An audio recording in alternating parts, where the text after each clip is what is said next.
fun. I do when they draw that gun like a megaton running over everyone. Whether chilling in the lab, equation pen and a pad, meditate on the universe down to an atomic mass. To Disney would be crass, opposition comes in last. Yeah, we straight from the sewer, but y'all ninjas just trash. You gotta be out your mind trying to mess with the team. A warrior keeps it chill, calm and serene, till a villain pops up in the civilian's path. And I step in and play whack-a-mole with my bow staff. Late night heroes, bright lights of the city, cruising in that turtle van, and I got the whole crew with me. Lasers on the roof, computers in the back, hooked up by yours truly. Shredder, where you at? Divide the pie, subtract the whack, add the fact that we hold it down in every city on the map. Multiply by the brain power I possess. That's a recipe for success. Yes. I do it, I need to have fun. I do it when they draw that gun like a megaton running over everyone. You know this face. You seen it on Hello, ladies and gentlemen. It is me, Dukect, and man, I thought there was going to be a live show, but I recorded. I did the whole show live, and the audio, is bad. It's spotty at some points, and I couldn't save it. I tried to do some things, re-record some stuff, but it was a lot of damaged stuff here, and a lot of blur and things like that. But it's just Skype. It happens. So again, I apologize. We'll hopefully we can set the jerry rig stuff up for Skype. Hopefully it starts working well again, so we can do another live little thing to the house next week. Hopefully during after I come back from MouseCon, I might get some story or something to do after the whole festival. But anyway, let's get into what's going on in this week of professional wrestling, boys and girls. First things first. Holy crap. NXT Takeover Unstoppable. Wow, what a great little pay-per-view, huh? Not really. It wasn't really that great. There was some great moments there. I think, first off, I have to say Finn Balor slowly turning into a creature of, I don't know what, a creature from a Black Lagoon, or I think, some type of weird mutant type thing. First he had those dreads and everything else, the face paint. Now he has the bat and the claw/teeth on his back. Then he has the Eye of Sauron. At this point, I don't know what his WrestleMania entrance is going to be. It will be part way cool, and another part probably something really disgusting and disturbing. But like I said, it will be cool though. Anyway, let's get into the match against Tyler Breeze. It was okay. It was good. A nice opening match, but nothing really memorable. And Finn Balor, gets another title shot against the champion Kevin Owens, or that sort of thing. Other than that, the show just really went through the motions. Again, the first hour, for the most part, is nothing really good in the first hour. These shows have become so predictable to the point that there's nothing really good on for the first hour. You can just skip the first hour, and you really won't really miss it at all. You miss a Baron Corbin Rhino match, which honestly I like Baron Corbin. I think he has some really good. I really think he is almost on his way, but and there's a but here. He really needs some more seasoning. I think he gets a bit lost in the ring sometimes, because I think he does have a lot of presence. He has all this type of stuff, but he just needs a couple more seasons. I think he can deliver in the ring. I heard some good stuff of him and Sami Zayn and Neville, what have you. But until honestly I see more of that, and somehow he can actually perform, which is something hopefully he'll get out. But by the way, remember, boys and girls, this is developmental, and hopefully he gets better over time.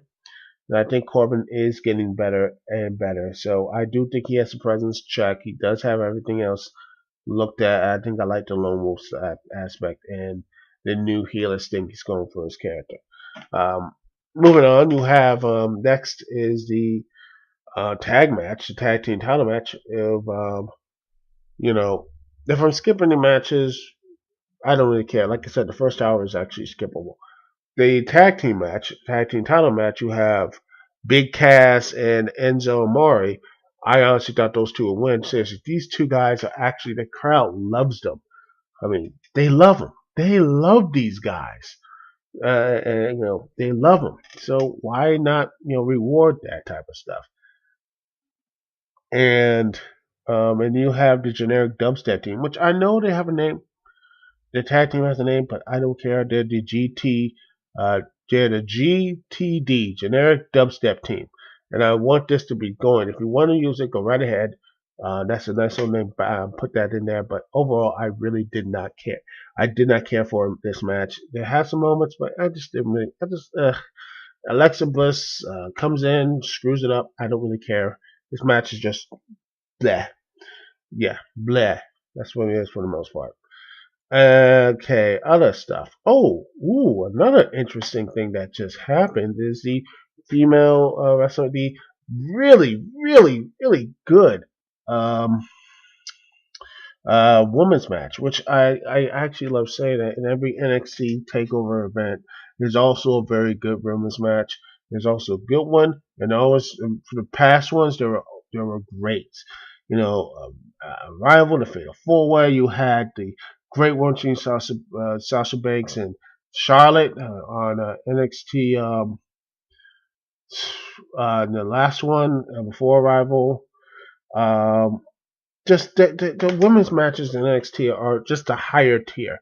And I really am just so happy about that. In fact, according to this little report from 41Marriott.com, is that Trips and Stephanie are both looking to really see how way the women's division is looked at in the main roster. I'm just hoping they do that because at the end of the day, it is Vince's ideas and plans what the WWE Divas look like. And I think, and that's right here in the article, it says, quote, Triple H and Stephanie aren't UFC fans, but they are fans of Ronda Rousey. Yeah, and feel her success signals signal a sign that times are changing, and hopefully that means, personally, I think that this is a good thing. Hopefully they can start moving away from the beautiful face equals better wrestling. No, I don't want to say that because hey, Trish Stratus started as a pretty face, but yes, she became probably beautiful. She was a beautiful diva. Also knew how to wrestle as well. So, hey, I don't mind a model coming in and training and actually getting good and and getting better off in their own merits. So why not? I mean, just I think they need to get again, give the right teachers, give the right type of things, and give them the opportunity to succeed. And that is what NXT is with Becky Lynch and Sasha Banks, which great match, great stuff. Both women had great chemistry with each other, and I really enjoyed it. Especially, I loved the fact at the end of the match you had Becky Lynch getting that really big applause. That was beautiful, and she deserved that as well. She didn't win the match, but she did win a lot of love from the NXT faithful, and sometimes that's just enough to continue on. Anyway, now we get to the main event. The main event is Sami Zayn versus Kevin Owens. These two have danced in so many ways in so many years. And it looks like Kevin Owens, always seems to be jealous of Sammy, and Sammy, all he's done is just, outperform and outshine Kevin. It bothers him. It burns him up. And they played off that. In fact, and Kevin and Sami Zayn came out the match firing. He attacked majority of the time Kevin Owens. Got him on the ropes multiple times. Hit the Blue Thunder on, doing everything else. But yeah, he got caught. They got bam, get a powerbomb on the edge of the ring, and that was it. Kevin Owens just started attacking him. And the refs tried to check on Sami Zayn, saying on his shoulder might hurt. He didn't care. He dragged him to the ring. He just beat him out. The heck, even Will Regal, the new enforcer, what you call enforcer? No, the general manager of NXT, commissioner or whatever, he tried to stop him, but yet Kevin Owens just knocked him aside. It seems lost until the only Samoa Joe comes out of the curtain and the crowd erupted. And I'm like, they're not gonna call. They called him Samoa Joe, and they're selling his shirt, so they're okay to use his name, and I'll get to know why maybe after the next topic and point. But yeah, this was amazing. Samoa Joe in WWE facing off Kevin Owens in the build-up. I can't wait for this match. Hopefully, this is a takeover match. but they still have stuff for Sami Zayn, so I wouldn't be surprised this might be a way to get the title. Because Sami Zayn honestly should be on the main roster at this point, and maybe they'll finish his stuff on the main roster in the United States Championship match, Owens versus Sami Zayn, and that sort of thing, that could be really good. I think that could be something really magical. And I think that could be something that really could bring the WWE into something. This could be something really heralding a new age in the WWE. And I can't wait to see it. It's going to be great. And hopefully, but all to me, it all hinges on the Elimination Chamber match, though, with Cena and Owens. I don't know how bad this match is going to be, because if this is bad, I think it could step back, and I think people will say he doesn't belong in the WWE. He might make a good splash, but if he can't really do anything with John Cena, who is a good worker, who is everything, just can't do it, a lot of people might sour on him. So this is a match that has a lot of potential. This match needs to be good. Heck, I would have to say it needs to be great to really put not only Sammy's thing, in Mark W, but also Kevin Owens, or he's just going to be in NXT for life and just stay there in NXT. I don't know. But it's going to be very interesting, and I can't wait to see more of this stuff. And Samoa Joe, how long he's going to be developmental. Is he going to be WWE champion? I don't know. But looks like it's going to be a really fun ride. And I can't wait to see more. And I'm hopeful, really hopeful, that the WWE did not screw this up. That's my hope. Anyway, I'm going to take a little OC remix break, and we'll be listening to some Super Mario World. Bowser is champion, and hopefully you will like that, and you will enjoy some OC remix here on this recorded edition of the Dukect Lounge. Hopefully we will be back on live next week. If not next week, it'll be the week after, and hopefully get over the Skype issues and everything else will be just fine. And we can all have the audio and everything will be back normal. Yada yada yada. Yada yada, yakety smacky, and everything else. But anyway, yeah, so here's some Super Mario World. Bowser is the champion OC remix, and from the artist is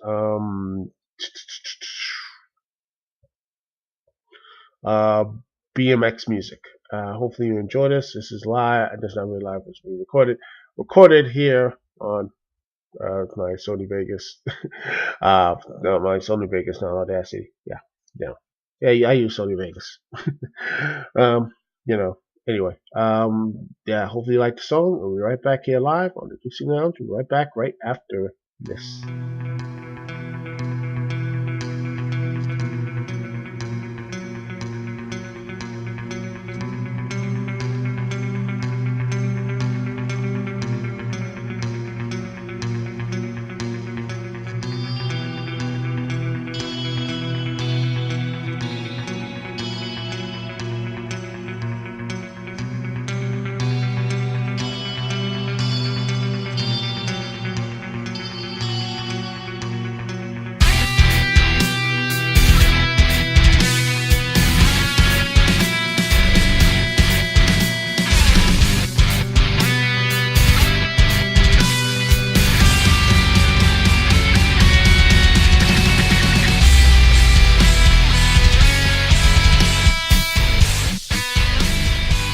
We're back here recording on my Sony Vegas. Yeah, I'm using this as recording so I can just upload and do all the stuff, and hopefully record it, upload it, and do all the crazy things I need to do. And after that, continue my WrestleMania my WrestleMania 31st review, and hopefully that will be up by this weekend. So that's something to look forward to, boys and girls. Anyway, well, speaking of something, that some people are looking forward to, TNA going down, down. It's going down, down. And not only being canceled, but also they're being sued. I'm not kidding you. And I quote, that is actually being sued, according to ProWrestling.net, by Eric Bischoff, Jason Harvey, and Garrett Bischoff. Yes. The three tandem have filed a breach of contract lawsuit against TNA Entertainment for unpaid money in the amount of $114,000 amount of $114,500,000.02. At this point, I think the 2 cents will probably be the only thing TNA can pay at this point. Let's see, and right here, let's see, right here, the lawsuit states that TNA made payments in a timely manner through September of 2014. The Bischoff Harvey Entertainment attorneys notified TNA on November 4th, 2014 of a breach in terms of the agreement for the October pay, and advised that the company had 20 days to rectify the situation. The second notice was issued 20 days later, notifying the TNA that they have failed to cure the breach. TNA eventually issued a payment of $101,500 on or before January 1st, 2015, according to the lawsuit. However, Bischoff Harvey Entertainment is seeking the same amount of unpaid money for the final 3 months of the contract, which expired on March 31st, 2015. Wow, that is just amazingly bad. This is just, I don't, I mean, I don't just, you know, it's just, I don't even, I, I mean,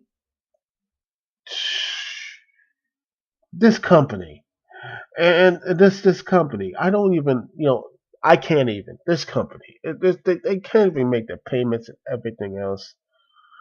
It's just, you know, even worse, you have them being canceled by Destination America, being canceled by TNA Wrestling as the cherry on top of the crap Sunday. And supposedly, it's the same thing when they went through the Spike TV. And it's funny, they're being moved to Wednesdays and now being canceled. It's just sad. And there's so many great talents there. Rockstar Spud, Austin Aries, Bobby Roode, Bobby Lashley, Kenny King, Manic, Tiger Uno, talented ladies, Awesome Kong, Gail Kent, Taylor Hendricks. The list goes on and on and on and on and on and on and on. And this is getting to a point that I don't understand. This is getting really screwed up here. And it's funny that TNA just is going through these type of situations, because I used to be so into TNA camp saying they say something like they need a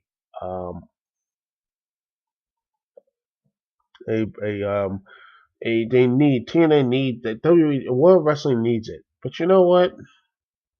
No, it doesn't. It took me a long time to realize this, but you know what? We don't need TNA anymore. In fact, honestly, we didn't need TNA way back in 2012. Like, I should have seen it coming. I mean, they had chance after chance. Look what New Japan did with AJ Styles, or what TNA had. How many years they did with TNA? What they didn't do with AJ Styles? All right, New Japan made AJ Styles into a star. They made him the focal point of the entire thing, which is amazing what TNA did not do with the phenomenal one AJ Styles. Samoa Joe, that somehow they did everything in their power to screw him up, shows up to WE NXT, Samoa Joe, and they let him keep his name and treat it like the returning hero. This is amazing how badly and everything else is.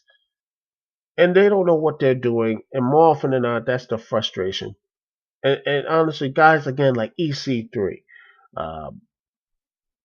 Taylor Hendricks, guys and gals like EC3, Todd Hendricks, Rochelle Spud, Awesome Kong, and the list goes on, getting screwed over, getting completely forgotten about, because they don't know what they're doing. And I'm hopeful that Jarrett's promotion, the Global Force Wrestling thing, comes more in fruition. It looks like it's going to, and it gets a TV deal.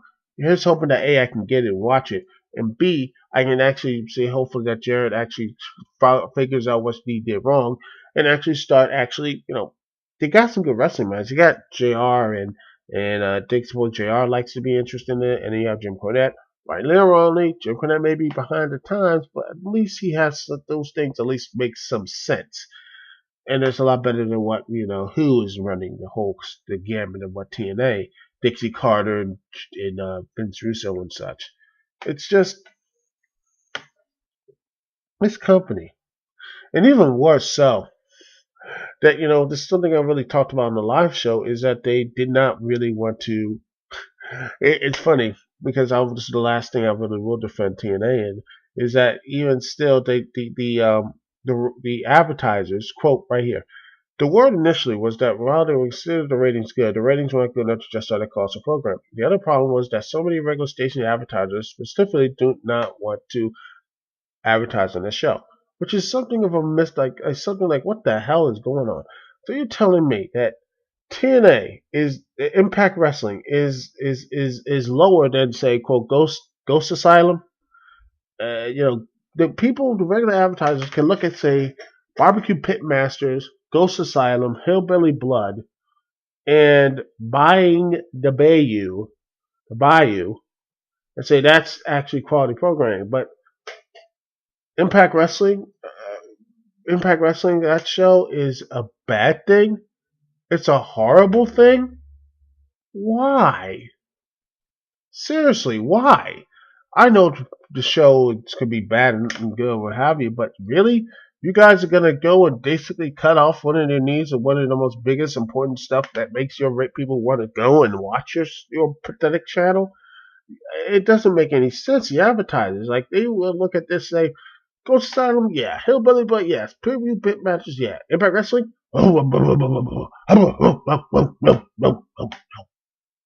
but is wrestling fans that toxic? Are we that toxic, ladies and gentlemen? That if we are so toxic that we can't even get um we can't even get all that stuff. We can't even wrestling fans are that toxic that not even the advertisers from barbecue pit masters will look at us. They can't even sell. I don't understand this. That we are that toxic.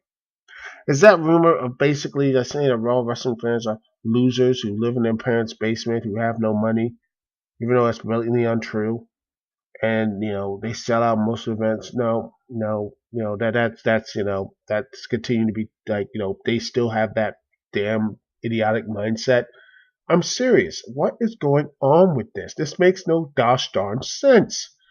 Please tell me this. And honestly, I wish Rowdy C, the guy who was on my podcast last week, if he wants to go and talk about this thing as well, I mean, this is something we should both talk about because this is really, really interesting. Maybe I get, um, you know, Dave Dukect and Super Psycho Brothers and such. We can all have a three little powwow, and just, rap and see why is this happening? Why does the majority of people look at pro wrestling fans who are no different from them, much as a subset of, say, anime or, anime fans, or people who like superheroes and everything else.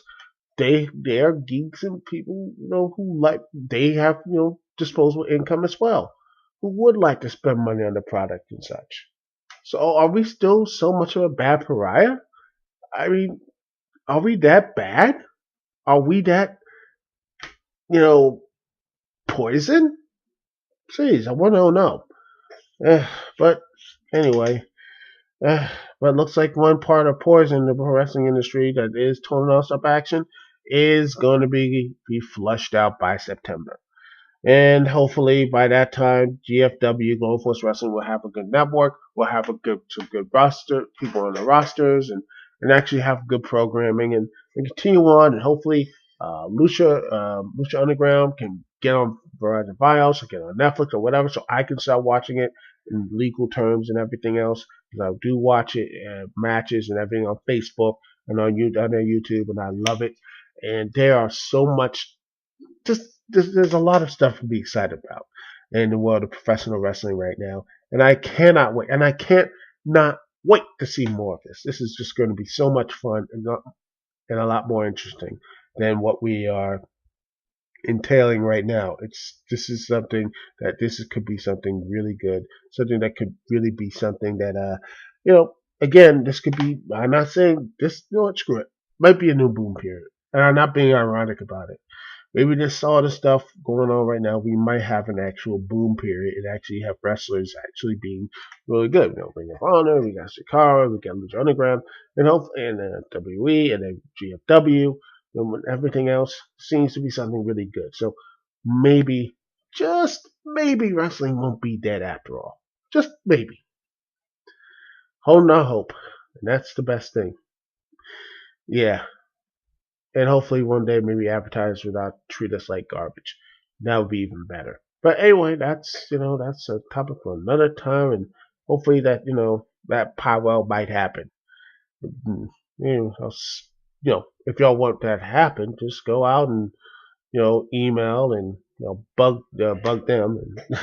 And, I'll bug them both. Doug, I bug Chris Moore and Dave Ducati. Maybe we can do it like a week later or something, if we could. If you you guys want to do that, or have that nice little powwow, if that's what y'all want, well, that's what I want. But anyway, hopefully you'll enjoy this little podcast of mine. And I'm gonna end off with a little song because I need to end off with something positive, something a little more positive, a little positive rant. Also some nice little soft tones and everything else. So with that being said, thank you so much for listening to me, Duke CT, here live on the Duke CT Lounge, and we will be back next week. Hopefully, I can get something from the from Awesome Con. I'll tell some adventures. Maybe I get a little again something positive, autograph or some, or something like that. But anyway, we'll continue the Super Mario theme, and we'll end on the Super Mario theme right here. We'll end on something good. How about the Super Mario RPG, which I might start playing again. Booster Tarantino OC remix by DJ Pretzel. This is the ending theme of the show. Hopefully you like it. And that's pretty much it for the show, ladies and gentlemen. Hope you like it. Comment, rate, subscribe, and all that good jazz. Anyway, Dixie here. Peace, love. See y'all when I see y'all.